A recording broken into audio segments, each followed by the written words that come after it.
Ration அரிசி வச்சு super கிறிஸ்பியான முறுக்கு இந்த தீபாவளிக்கு எப்படி பண்ணுறதுன்னு பார்க்கலாமா? ஃபஸ்ட்டு 1 கிலோ பச்சை அரிசி எடுத்து நல்லா வாஷ் பண்ணிவிட்டு காய வச்சு எடுத்துக்கணும்.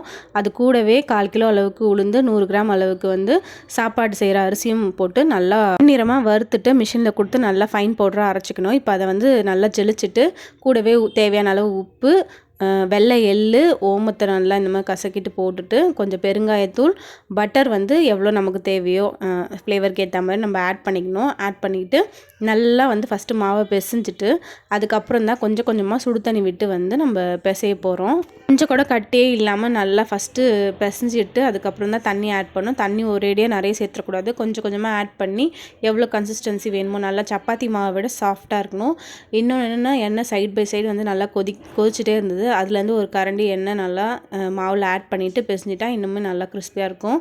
ஸோ தேவையான அளவு தண்ணியும் சேர்த்துட்டு நல்லா சாஃப்டாக மாவு வந்து பிசைஞ்சாச்சு. இப்போ இது ஒரு ஈர துணி போட்டு மூடி வச்சுட்டு இப்போ முறுக்கு பிழியிற குழாயில் வந்து மாவை ஆட் பண்ணிவிட்டு இந்த மாதிரி கரண்டியில் கூட நீங்கள் வந்து அழகாக பிழிஞ்சிக்கலாம். அப்படி இல்லைனா தட்டில் பிழிஞ்சு கடாயில் போட தெரிஞ்சவங்க தட்டிலையும் வந்து போட்டுக்கலாம்.